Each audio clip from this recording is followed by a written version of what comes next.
Porn is not a consolation prize, and polygyny is not a right. Let's get that straight from the beginning. First of all, porn isn't some sad substitute for the loss of a polygynous lifestyle. Porn exists because the digital world exists, because men, regardless of whether they have wives, girlfriends, or concubines, are often slaves to their own lust.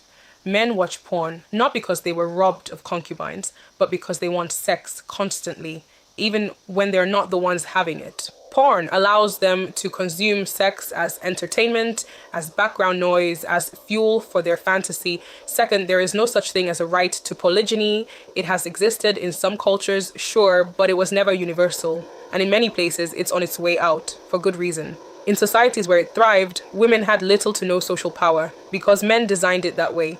The women lacked property rights, inheritance rights, and often depended entirely on marriage for survival. That's what made wife number 5 or 6 a viable option. I grew up in Nigeria, where 2 or 3 generations ago, polygynous households were still common. My paternal grandfather had 2 wives. I never met him, but the way my father describes that home, chaos, resentment, competition, affection, and resources divided unevenly. And when my grandfather got sick, neither wife wanted to care for him. Why should they? He hadn't truly dedicated himself to either of them.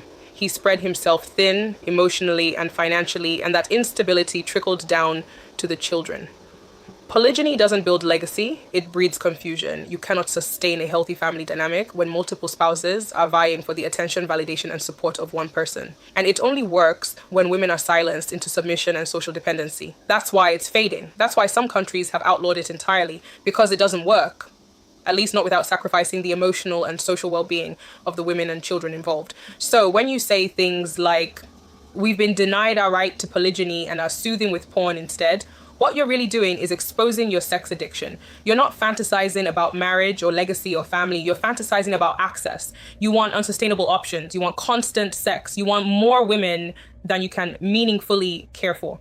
And when that's not available, you turn to porn as a digital harem. But even that logic falls apart because there are plenty of men with multiple sexual partners and porn addictions. The issue was never about having enough. It's that nothing ever satisfies you. The war on women starts at home. As a woman, you are 6 to 7 times more likely to be killed by your husband than by a stranger.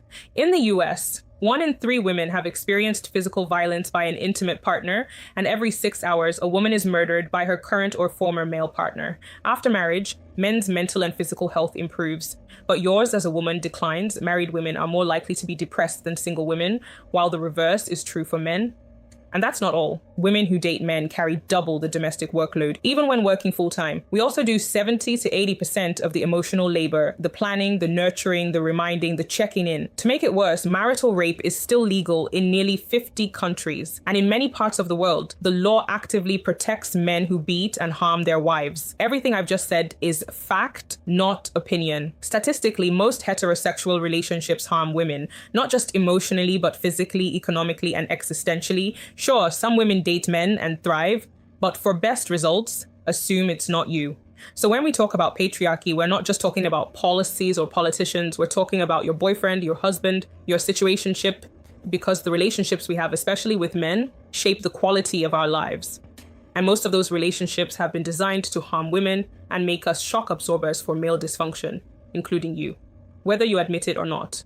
If you're a woman who dates men, whether single or married, you have to take daily intentional steps to stay rooted in your power. Because in a system built to suppress women, your survival and your joy depend on how aggressively you stand up for yourself. No one is coming to save you, well, except to me.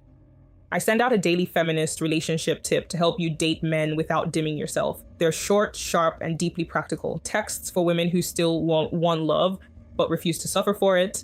Whether you're single or married, you'll find them useful. And if you actually put these tips into practice, you'll begin to watch your relationship become a space where you're not just loved, but respected, centered, and free. Use the link in my bio to join, and you'll get one message every morning.